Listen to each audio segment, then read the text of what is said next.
Hello and welcome to Daft as Puck. And I've pressed the wrong button. Hang on a minute. Good start. There we go. That's what I was looking for. Look at this. This is professional now.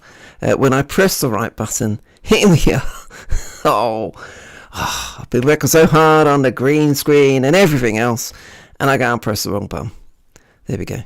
This is live at Daft as Puck with me, Matt Smith, and our regular Edmonton Oilers live stream on the week, well oiled on a Friday night. And yes. I thought I've got everything planned out tonight. It's all going to go fine. It's all going to go brilliantly. I was looking across thinking, have I turned my microphone on? Because I've done that before. And I had, but I pressed the wrong button. Anyway. We are here now. We are in the right mode. I have my green screen on. I have everything going on. It seems to be working, sort of. There we go. Anyway, good evening to you all. It is, coming up to 9 p.m. here in the UK. So we are firmly in weekend mode. It is the weekend. The weekend has begun. And there's no better way to go into a weekend than on the back of an Edmonton Oilers win in spectacular shootout style. And that is what we got on Thursday.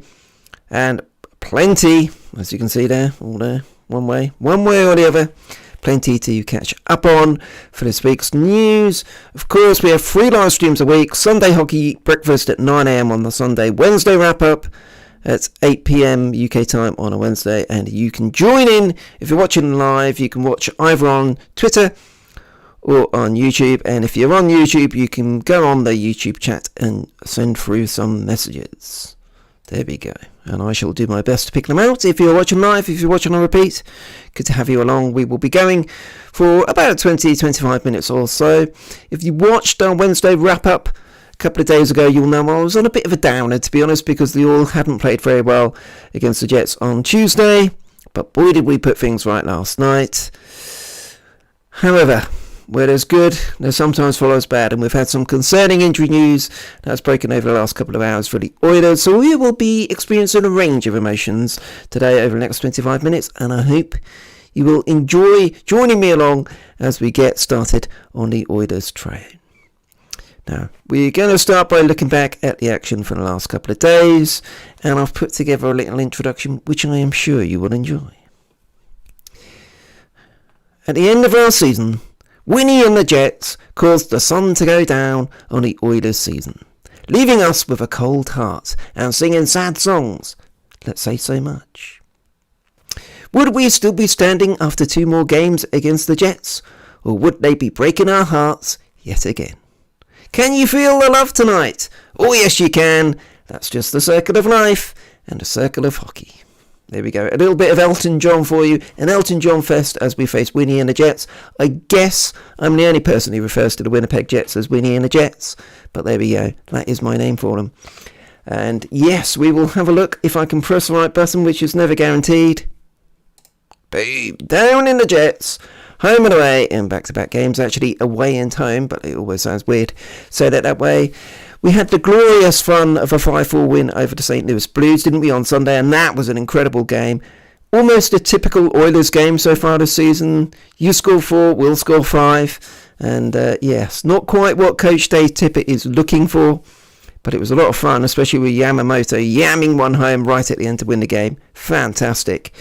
But we then had the away and home jaunt against Winnipeg Jets. And game 1 on Tuesday, well, it was a bit of a disaster, wasn't it? It almost as if the ghosts of our 4-0 series sweep in the playoffs last season spooked us. I mean, maybe it was more, I don't know, tired minds, tired legs at the end of a 5-game road trip. But whatever it was, we were comprehensively outplayed. We really, just right from the off, completely outplayed during the first 2 periods. They were 4-0 up, and that didn't flatter them really on the play, really. They were that much better than us. Of course, Mikko Koskinen let in that early goal. Really poor goal to concede. He did okay from there. But 4-0 down after 2 periods. Tippett made the change, bringing in Skinner for Koskinen in the net. 2 power play goals by, of course, the Kaiser, Leon Draisaitl. They made it interesting at least, but it wasn't to be. Carl Connor got the goal in the empty net to make it 5-2. And yeah, there were a lot of questions being asked. Nobody was panicking too much because, of course, we've been on such a good start to the season. But having had that horror show against the Jets last time in the playoffs, we really wanted to do well against them, and not just to lose against them at their place, but to do so in a manner that just being completely outplayed. We looked tired, we looked lethargic, we weren't really up for the fight. They were all over us, they were bullying us, frankly, and we weren't coping very well. So it was a demoralising way to win, and it was a sort of game where, even though it's early in the season, you really wanted to see the Oilers stepping up and putting that game behind them straight away, and they did. They did so in grand style. So last night's game, it was a completely different affair, wasn't it? We had, the Jets to a certain extent played their usual way, really aggressive in the forechecking, really on top of you, trying to stop you playing. But we matched them toe for toe, and it almost started right from the off when Zach Cassian dropped the gloves on, who was it? Logan Stanley, early on. A decent little scuffle, not too many punches being landed, but it was the mentality of it. Yeah, you bullied us on Tuesday night, you're not going to bully us tonight on our own ice. And it was... in some ways it's not the classic type of game in that we love the free-flowing Oilers hockey. You score 4, we'll score 5. But when it comes to things like the playoffs, it's something that's always labelled back at us that, can you really play that way in the playoffs? Well, we'll see. But it was certainly good to see us play this sort of hockey where we matched them toe for toe, and no goals through the first 2 periods, but it was far from a dull 0-0 at that point. There were chances at both ends, and there was a lot of good play, a lot of good hits, a lot of aggressive play, lots of good defending, and yeah, very enjoyable. For all it was 0-0, very enjoyable. The Jets almost broke the deadlock in the second period. I know they clanged one off the pipes, didn't they? And Tyler Benson, I guess what we saw in that game, clearly the message was from Tippett that, come on, we need to be aggressive. We need to impose ourselves on the Jets. We need to get stuck in. You saw Connor McDavid putting some hits in. You saw basically all the players were really ramped up that extra notch. And I think we saw that a bit with Tyler Benson when he was trying to do something to make something happen. He got the penalty. The first one was a slashing penalty, wasn't it? And then he was, I don't know how long he was out of the box for, but he was on the shift. And then he gave away another penalty for cross-checking, so that really put us under pressure. Our penalty killing has been excellent so far this season, so we were able to get past that. And otherwise the defences were on top, weren't they? And Connor Hellebuck, he was nicknamed the Black Hole by the Oilers announcers because the puck just seems to disappear when it hits him. There's no chance of a rebound with him. Very, very good goalie. But Stuart Skinner, making a start in front of his family, mum and dad and other family members were there. Nice to keep seeing them enjoying the game and cheering on their son. He was in inspired form. Really continued on from that third period at their place.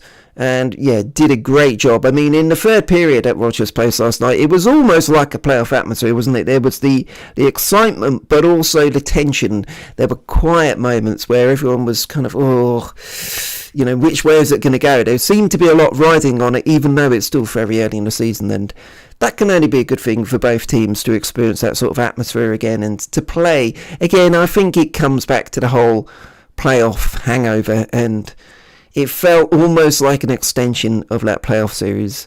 And yes, it was in that context that Nikolai Ehlers got the first goal of the game, and to be fair to him, it was a fantastic shot. Perfectly placed in the top corner. Skinner had no chance whatsoever, and that's what was needed to beat him. So that went 1-0. But Len, when you need a man, when you need some magic, who do you call for? Connor McDavid, whatever that former coach tosser on NHL likes to talk about, or on ESPN. Connor McDavid, it wasn't quite beating 4 men this time as he did against the New York Rangers. He only beat the 3, but 3's pretty good. Wonderful goal. He just turns the Jets on, doesn't he? And there's no one else like him. The way he can just explode out of nowhere and go through people. So incredible goal to make it 1-1. But Len McDavid almost cost us, didn't he? right there in front of our own net. He took a double minor penalty for a high stick. So that was with 45 seconds left to go, which meant we were able to navigate that. But then we went into overtime with just over 3 minutes of having to play short-handed. And the commitment from everyone on the ice, the checking, the organisation, the concentration with tired minds, tired legs, just as we saw in the previous game, was incredible. And the way the crowd roared as the time ran out on the penalty and we'd got through it was something else. There was a potential of us stealing it at the end of overtime, but then there was also the potential for them to do it. And of course, we've still got those 3 overtime losses in mind against them from the playoffs. So into the shootout, and it was a great effort. I think both teams, and we heard comments after the game from both coaches, it's like, really good game. A point would have been okay, whatever, given what we'd given to the game. But thank the Lord for Stuart Skinner and the shooter, and let's give some credit to Kyle Turris, because he's a guy who's taken a bit of grief, and it's certainly fair to say he's been one of the players on the bottom 6 who needs to start contributing. You know, we can't just put it on the top 6. Needs to start showing something, and he won the first game of the season on the shootout, and he did it again here. Connor McDavid got a goal as well, so brilliant way to end it. And when you look at the stats, the Jets outshot us 47-32, but Skinner making 46 saves in front of his family, fantastic. And 11 games, that's 11 goals for McDavid, and has extended his season opening point streak to 16 games. So a really good couple of games, and in some ways the disappointment of the first game in Winnipeg almost made the second game all the better, because it showed a lot of character and a lot of fight from the Oilers to play that way, to play a different style of hockey, and to come through and come out with a victory. Yeah, very impressive by the boys. Very impressive. Really enjoyed that game. Very different game to the previous one, but equally enjoyable. And great way to win it. So there we are, beating the Winnipeg Jets. And everything seemed rosy coming into today. But unfortunately, not quite. Because there are injuries, Oilers injuries, and we still don't have the full details as yet. I know Dave Tippett has been speaking in a press conference not long ago. As I take a swig from my Oilers mug. But yes, the news today, Darnell Nurse and Slater Cuckoo have been placed on the injured reserve by the Oilers. So, the Cuckoo clock is not a surprise, or it was not a surprise when that was announced, because he went down hard in the first period. Although he came out briefly in the second, he then went down the tunnel and wasn't seen again. So it was no surprise that he was out injured. But the Darnell Nurse one came out of nowhere, and it turns out that right near the end of the game he broke a finger. So the details on that, they say he's out for a few weeks, I think it was. Yes, Coach Tippett notes that the Nurse's recovery timeline is 2 to 3 weeks, while Cuckoo is more in the 3 to 4 week range. And alongside that, Mike Smith has been placed on the long-term injured reserve list, which is more of a procedural thing than anything else. It's no real development. He's been struggling to get back. Every time he starts pushing it, just isn't right, which is a concern. Although the way Skinner stepped up this week, maybe not. Okay, we've got some cover there. But yes, so Smith goes to the long-term injured reserve. That means we can bring people up while staying under the salary cap. And so the guys we brought up, William Lagerson, who we know well, and Philip Broberg. So, exciting youngster, will be interesting to see. Yet to make his NHL debut, so whether he will or not, we don't know, because when you look at what that may mean, you would expect, because Nurse was with Bouchard, then moved back to Barrie, so you would expect, I guess, the Duncan Keith, Cody Ceci line is now the main top defensive line, I guess. And then well, it leaves Tyson Barrie, Evan Bouchard, Chris Russell, and then the two guys coming up, Lagerson and Broberg. So you would guess Broberg would be the kind of spare man to an extent. So, but then how do you pair them up from there? Interesting. Let me know in the comments if you've got any thoughts on how you think we will pair up, because it is an issue because of how you want to line up left and right. But needs must at the moment. It is a blow for us to lose those two guys who've been very important to us. You know, Cuckoo was a good depth piece for me. He's a solid enough guy to have as your fifth or sixth defenseman. And Nurse, of course. Has he been quite right? I mean, he seemed okay. Just a broken finger by the look of it. I mean, that can happen, unfortunately. Happened to any hockey player. So, although he hasn't scored yet, he has still been defending pretty well, and he has been getting some assists. So, I don't think we should read too much into that, but it's a blow to lose him. And, yeah, it now means more switching around. Do we go Bouchard and Tyson Barrie? I'm not sure. And Chris Russell and Lagerson, perhaps? I don't know. I guess that's the way we'd go. It's not ideal, though, is it? But we're going to have to find a way, because needs must, Nurse is going to be out 2 or 3 weeks, Cuckoo out for maybe a month or so, so other guys are going to have to step up, and that's the way it goes. We've seen so many other teams have struggles, not just with injuries, but with a lot of COVID issues, so that's going to be part of this season. We're back to the 82-game regular season, but we've still got COVID causing its issues, we've still got other things causing issues, so it's going to be a full squad, a full roster is going to have to put in a lot of work over the 82 games, and we're going to have to count on some guys to not necessarily come up and be a star and make a huge impact, just come up and play a role on, the bottom 2 lines and the forward lines and 5th or 6th on the defense, just coming in and doing a job for us and playing solid, not trying to do too much with the puck, just, doing a solid job and helping us keep in the games. And if we can do that, well, we can weather this storm and come out the other side, and hopefully that will give some other guys some more confidence and some more experience, and then we'll be the better for it in the long term. But yes, it's a real blow, because coming out of the victory against the Jets yesterday, and I watched it this morning on Friday morning, it was all optimism, euphoria, beating the Jets, and yeah, just a lot of excitement. And unfortunately, the injuries have really knocked the stuffing out of me a bit, and I don't know why, because we've still got plenty of talent on the ice, but yeah, it kind of felt, we've just had this great defensive performance where we've looked really solid and composed and compact and organised, and now everything's up in the air again because Nurse and Cuckoo are out. That's 1/3 of our defence that has been out there, is now on a shelf for a little while. So other guys are going to have to step up, and fingers crossed that they can. And the next way they need to step up is by beating the Chicago Blackhawks.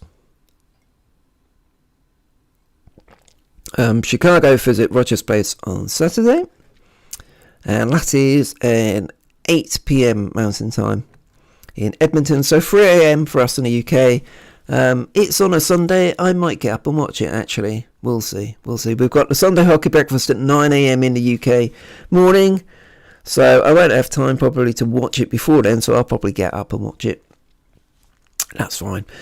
So Chicago Blackhawks come into the game on a 5-9-2 record, but to be fair to them, a lot of those losses came early in the season. I know we're still early in the season, but they've got 4 straight wins under their interim head coach Derek King after Jeremy Colleton got the old heave-ho. Last time out, they beat the Seattle Kraken 4-2. That was on Wednesday, so that was Seth Jones, Alex DeBrincat, Patrick Kane and Jake McCabe sharing the goals around. And a note from NHL.com on that: Seth Jones notched the 300th point of his NHL career. It was the second goal in 3 games for the Blue Liner, who leads Chicago in points with 14. That's 2 goals, 12 assists. He now has a career best 7-game point streak, running back to November the 1st. Now, he also noted in the NHL report that Marc-Andre Fleury was stellar on the night with 31 stops, including 15 in the second period alone. Highlighted by an incredible glove snag to rob Yanni Gord of the Kraken's opening goal. Sure, it wasn't as good as anything Stuart Skinner did last night, but we know Fleury well from his time with the old shiny helmets. So, tough man to beat, just as Hellebuck was tough man to beat. But we'll see, and it will be interesting to see who's going to start in goal for us. Does Skinner get another go? What do you think? I mean, I see no reason not to be honest. I think he's the form goalie, so keep him in there for me. Stick with Skinner. That's going to be my hashtag. Stick with Skinner. It's going to be my hashtag for the weekend. Yeah, interesting to see if Tippett. I don't think they've announced anything like that. Let me just have a quick look whilst I am on. But as far as I'm aware, they've not announced anything.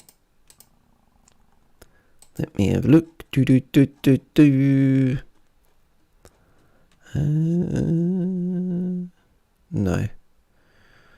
sadly not. Doesn't look like they have. But I would say, I would definitely give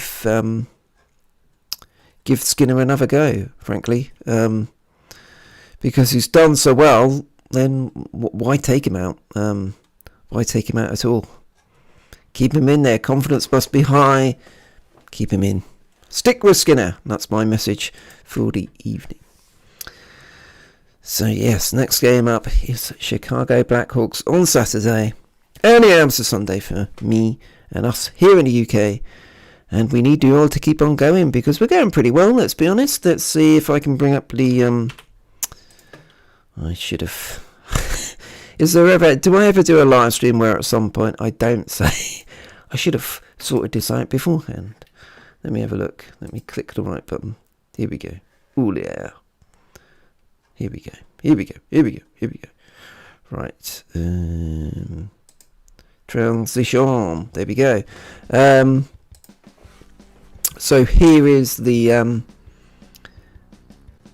Pacific. Ooh, some background noise in the background. There we go. Yes, so leading the way in the Pacific with 24 points, it is the wonderful Edmonton Oilers, 12-4-0. Did that mean Anaheim lost last night? Yes, they did. That is precisely what I predicted. I will catch up on that on Sunday Hockey Breakfast. That is precisely what I predicted. I said they'd win 2 games this week and then lose the next one. There we go. Stick with Sunday Hockey Breakfast. I can't guarantee... Well, maybe I'll give you the winning lottery numbers on Sunday. There you go. There's an incentive to watch Sunday Hockey Breakfast. My wonderful Ice Maybe feature came up trumps. There we go. So yes, the Edmonton Oilers, 24 points. 1 point ahead against those Flames, although they've played an extra game, so we can soon take care of that. Vegas are running up there. Let's see, they did win, yes. So 10-7-0. Seattle still languishing at the bottom with 9 points. And Vancouver, there's still plenty of discontent. It doesn't look like the owner is particularly willing or able to change things with Jim Benning. I have no idea why. The man is a car crash. And it's, I don't know, you could almost say, well, he's got so many bad contracts he's put in place that he might as well be the one to try and sort them out. But he doesn't look capable of sorting them out, does he? So come on, the oil flying high in the Pacific. And if we look at Chicago in the Central, 12 points there, so you can see they've got 4 wins in a row, so they were 1-9-2, so they're starting to come on strong. They're definitely a team that's beatable, but are in better form, so we'll come in with a degree of confidence, and we've got to play well, simple as that. The Wild are going well, fair play to them. They boshed up the Dallas Stars, didn't they? Dallas look a bit of a mess right now. I know they're far from terrible and they're far from out of the playoffs or anything like that, but there seems to be, on Twitter at least, and I know what is Twitter if not a madhouse of many sorts, but yeah, there does seem to be quite a lot of discontent among Dallas Stars fans, and there seems to be a strange atmosphere that head coach is on borrowed time perhaps. And Florida, really good, 27 points from 17. Toronto still going strong, 5 wins for them in a row. And then in the Eastern, there we go. 3 wins on the spin for Carolina.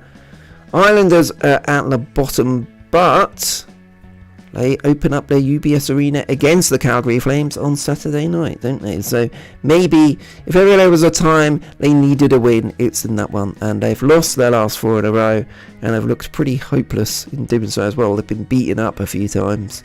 So hopefully for them, a return home will work. And obviously, hopefully for everyone, they beat the Calgary Flames, because that just makes everyone happy. So there we go. Good stuff. Let's see if we can go back to the screen. There we go. So, up next for the Oil. Chicago visit Rogers Place on Saturday. 8 p.m. Mountain Time. 3 a.m. on Sunday morning. The early hours of Sunday for us. Should be a cracker. I have resolved myself. I'm going to get up and watch it. So there we are. There we go. I've made a bed, or not made a bed. Well, maybe I'll make a bed. I'll have a sleep beforehand, won't I? Yeah, I'll probably get 5 hours sleep before. That'll be fine. It'll be fine. Don't worry about it. But yes, watching the Oilers on Sunday, early hours of Sunday, and then we will have Sunday hockey breakfast, which will probably show up at some point over here. It's not there now. It is there now. There we go. So Sunday hockey breakfast here on YouTube and on Twitter at DaftDustPuck. 9 a.m, where we'll be looking back at all of the action from Saturday, not just the Oilers, but all of the other teams. Other teams are available and are somewhat worth watching too, occasionally. And yes, hopefully it will be a joyous breakfast celebrating an Oilers win. But there we go. Other than the snafu right at the start when I pressed the wrong button, it seems to have gone quite well. This is good. So, thank you very much for watching if you've been watching live. If you're watching on repeat, don't forget to subscribe to the YouTube channel, where you can click the notification bell so you're notified when we go live or on the next one. We generally try to stick to the regular schedule of 9 a.m. on a Sunday morning UK time, 8 p.m. Wednesday UK time, and 9 p.m. Friday. We're all done on Friday nights UK time. So, stick those in the calendar. We should be going good every time. Sometimes I'm a little bit late, as tonight, but yes. Technical snafus and all things can come up when you're trying to go live, but yeah, it's good fun anyway, and I've enjoyed this one, and it's worked with the backing and everything. So, fingers crossed, we can keep these things working in the future and keep going with the live streams. And I managed to press the right buttons more frequently than I have so far. Fingers crossed. Okay, there we go. That is my, whatever it is, half an hour I've done today. So, half hour up. Let's call it a wrap. And let's celebrate the Oilers' 2-1 victory over the Winnie and the Jets. Lovely shootout victory there. The Oil are going well. McDavid magic pouring out there and doing fantastically well. The defense was great last night with Stuart Skinner absolutely sensational. Injuries have knocked us a little bit, but it's opportunities for others. Opportunity knocks for Broberg and Lagerson. So, let's hope they can take that opportunity and hope we will be celebrating an Oilers victory on Sunday morning at a Sunday hockey breakfast. And with that, thank you very much for watching. Hope you enjoy your weekend, and I shall see you on the old Sunday for the Sunday hockey breakfast.